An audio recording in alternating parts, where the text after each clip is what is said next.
can we sit with the fact that there is an inherent power to the nature of our role? And there's a separation because of that.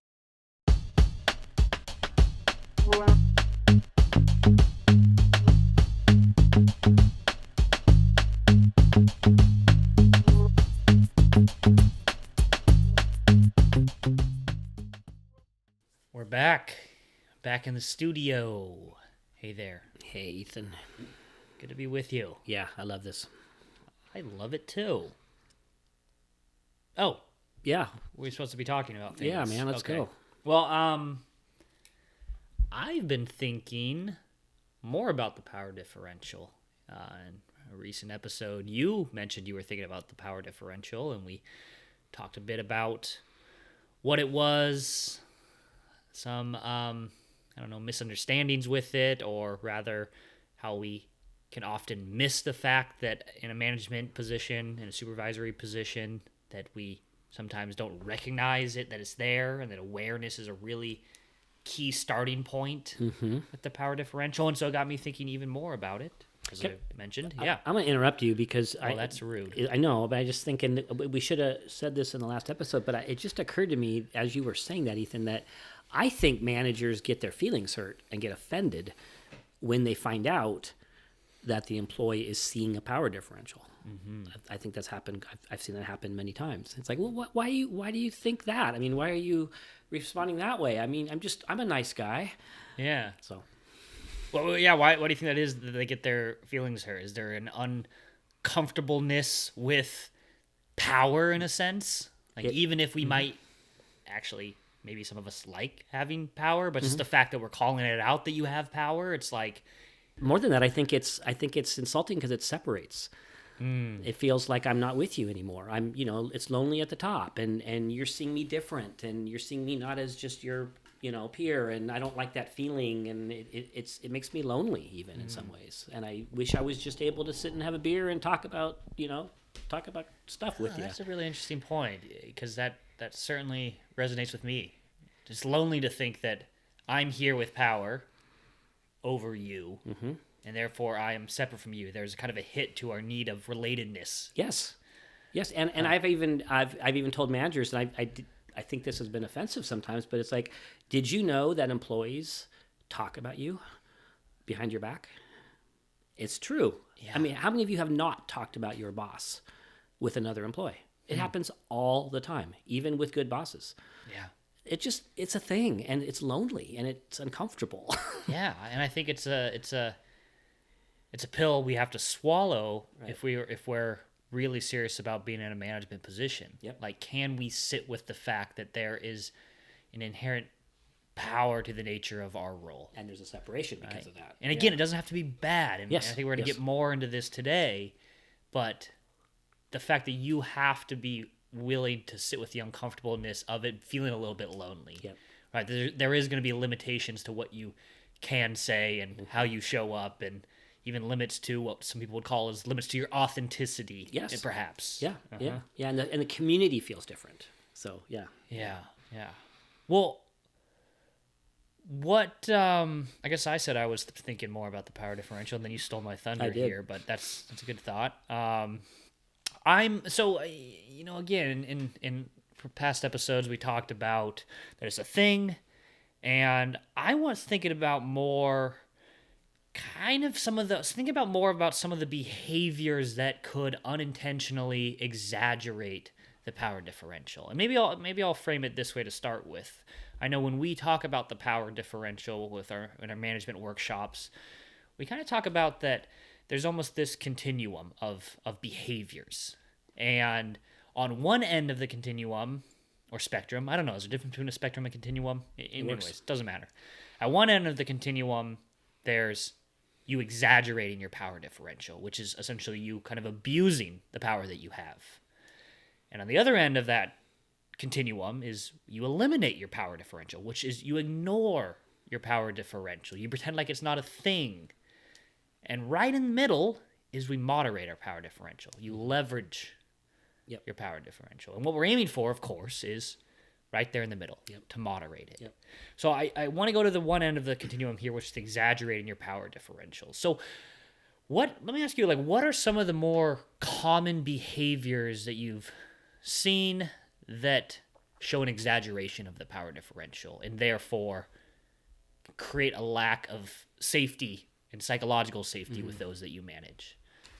I think that we have to remember the formula that because there's a power differential, everything I do is already intensified by another 50%. And so I think when managers don't know that, and on top of that, they might be a little bit insecure about their authority on top of that, so they feel like they have to kind of prove their authority. So I think anytime you're actually trying to come on more powerful, more strong, more loud, more exaggerated, I think you're at risk of abusing your power differential.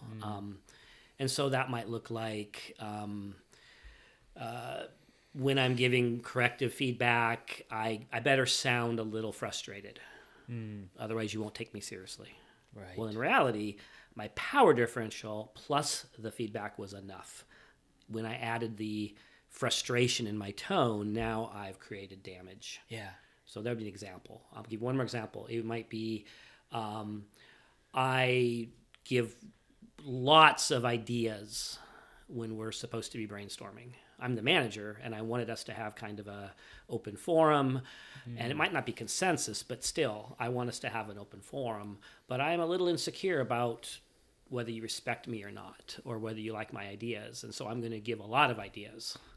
Yeah. So the power differential plus my overdoing it creates an exaggeration of power differential. And I would say even with that last point, sharing a lot of ideas, well, it's an open brainstorming session.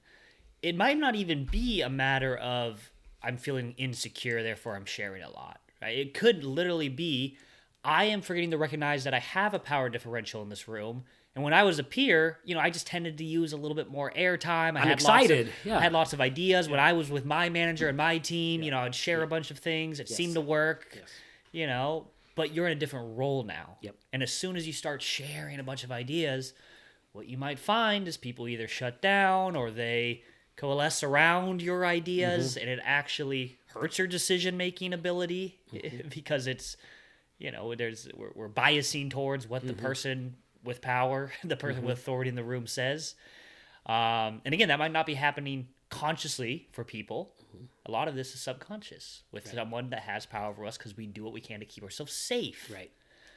I would also just mention that you mentioned earlier just kind of giving feedback. I have to sound a bit frustrated here. And maybe you're thinking that because I am frustrated here. And this is where people get, I think, misuse this idea of authenticity, which we mentioned earlier, which is like, well, I'm authentically going to show my frustration. It's like, okay, but is that worth it for the outcomes or of that, of showing that frustration and putting that person into a bit of a fear mode? Right. Maybe the authenticity here is a little bit more like showing up in a way that's going to build trust, right?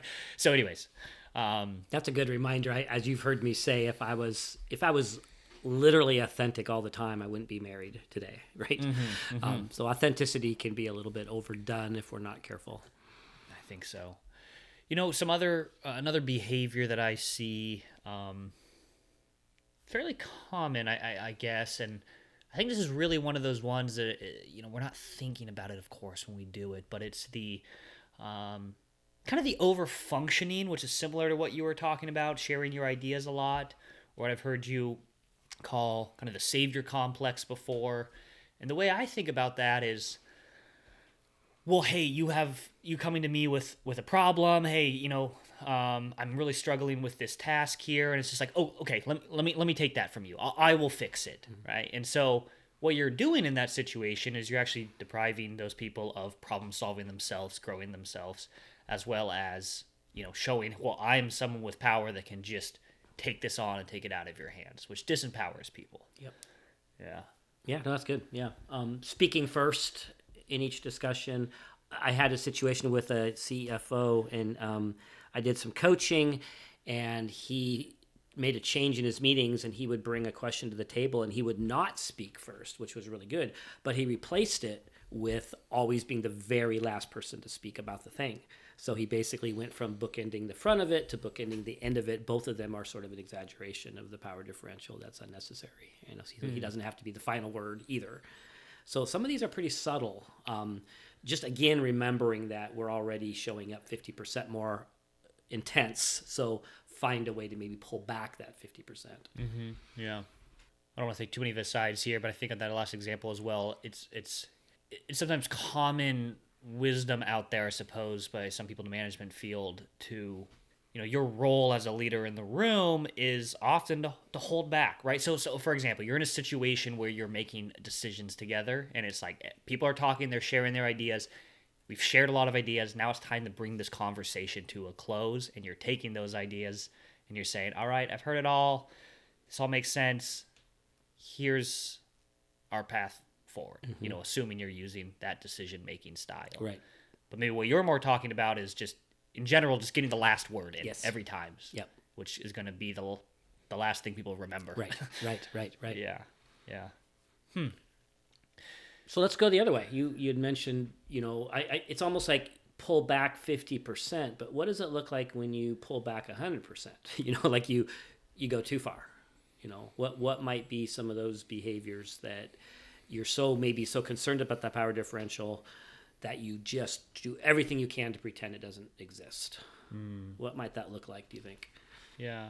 The easy one that comes to mind for me is just refusing to have difficult conversations with people you manage, not giving corrective feedback, those corrective behaviors. And as you're not having those conversations, everybody else around you is wishing you would with that person. Yeah. But it's basically like, hey, I'm kind of on your level, right? It's not my place to give you that feedback. Well, it's like, yeah, that's kind of part of your role. Exactly. Yeah. I think another one is just not jumping in and dealing with the stuff that's yours.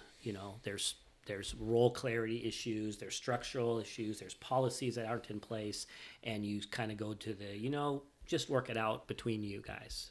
You guys can you're adults, figure this out. It's not really my job to jump in and, fix things for you. Well, no, it kind of is. And so being able to kind of parse that out, what are those things that, not the savior complex. You don't need to jump in and fix everything by any means, but there are some things that really are yours. Right.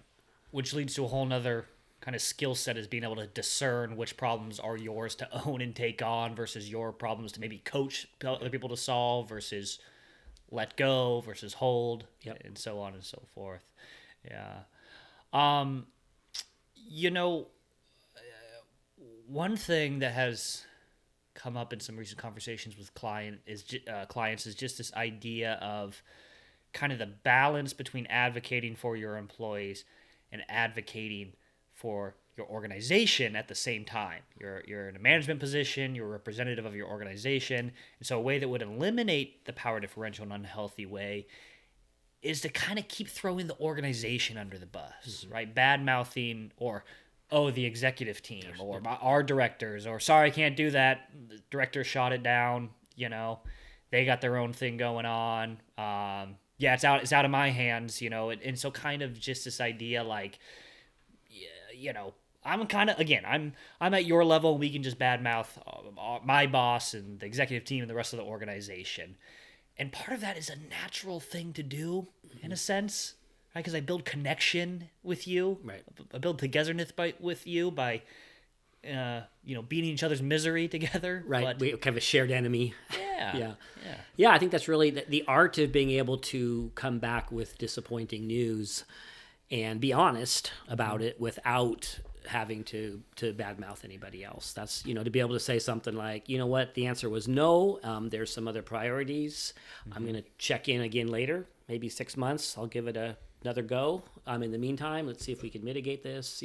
That's a pretty challenging place to be, right in the middle. So continue to advocate for your employee, but don't throw anyone under the bus. I would say it's extremely challenging. I think that's one of the most challenging situations as a manager. When your employee is coming to you and you're saying, yeah, I'm going to try to go get that for you, and it doesn't happen, how do you communicate that back without showing a lot of frustration with your boss or whatever that might be? Yeah, it's really true. Yeah.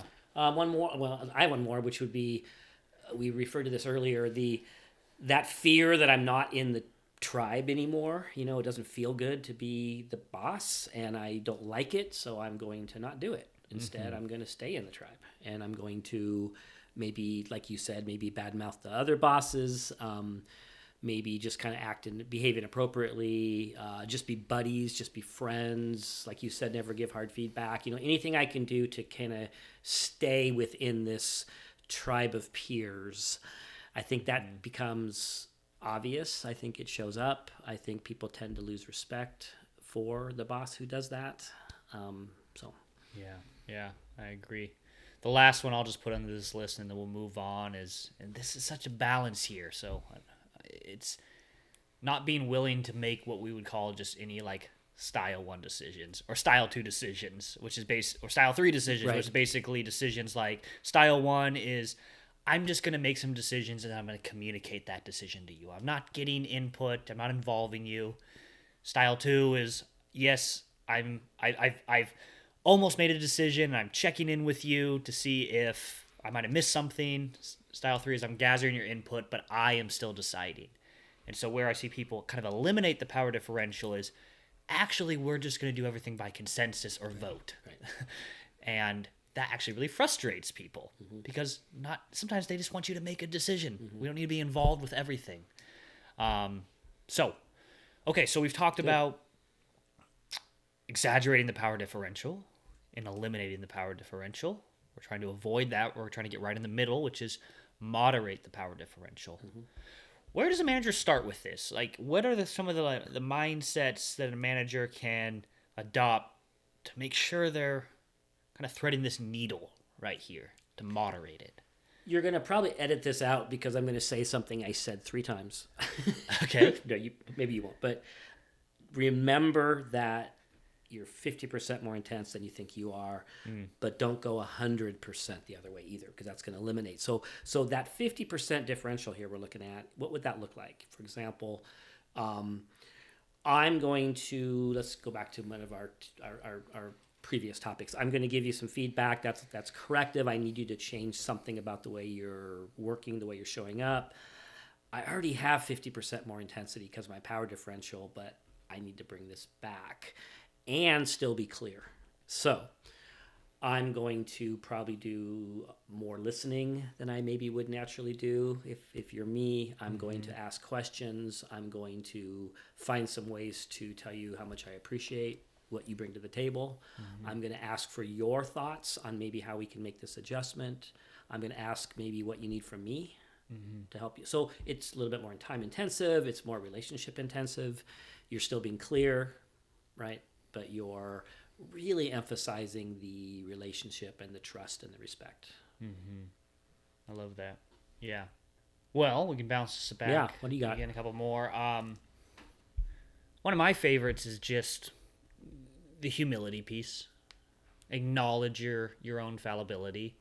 And by the way, the acknowledging your own fallibility as a leader, Amy Edmondson who's done a lot of research on this construct of psychological safety, has really pinpointed that as one of the key behaviors of a leader to build psychological safety and what we would say kind of moderate your power differential. So being willing to say, I don't know. I'm not sure what to do.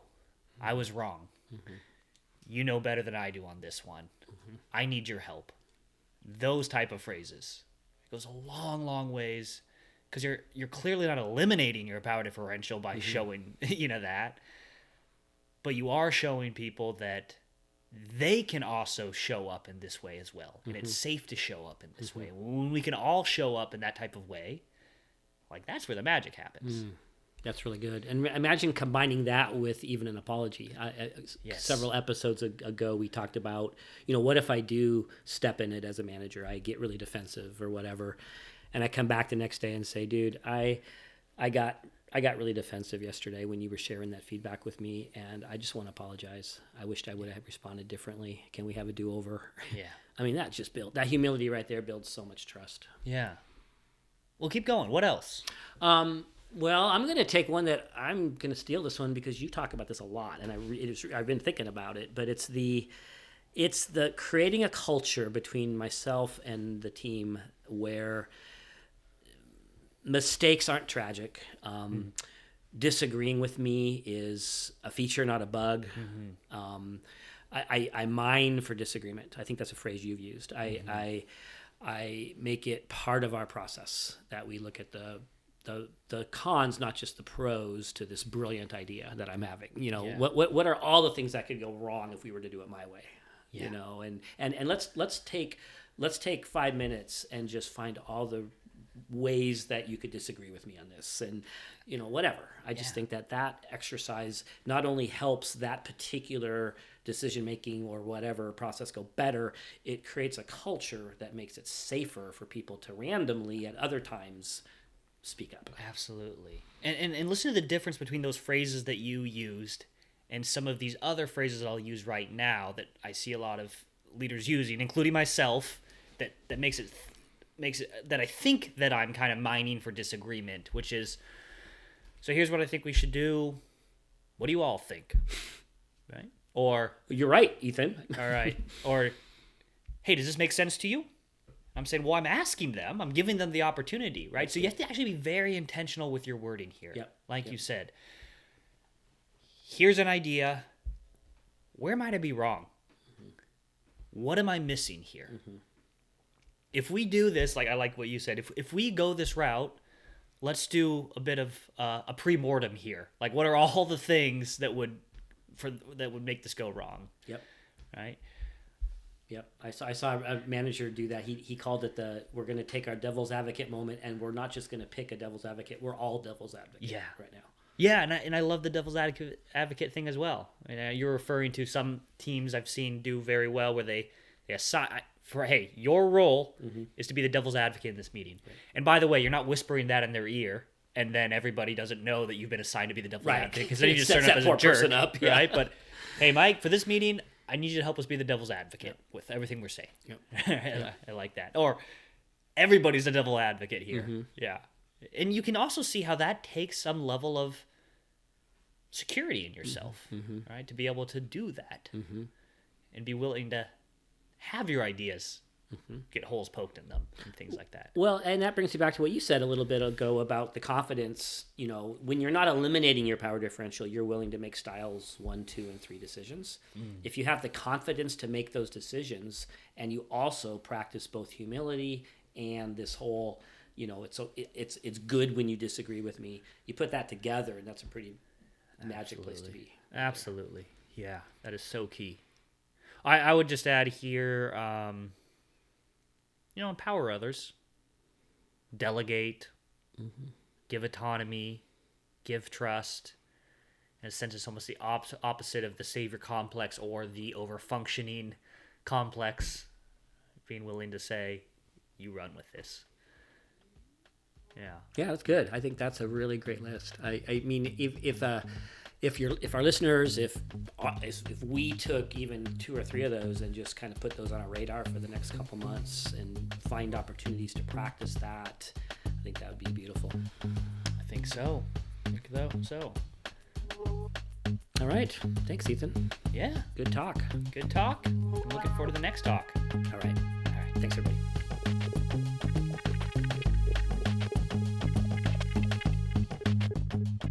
Hey, folks, wait. Don't go yet. Please, stay with me for 1 second here. I want to let you know about a couple cool little goodies that we have available for you. If you dig this podcast, you will probably also dig our Managing with Mind and Heart newsletter. This is a monthly newsletter where we share articles that we write about, hey, how to thrive as a manager, how to lead teams that are characterized by high morale, engagement, psychological safety, care and respect, collaboration, and high performance.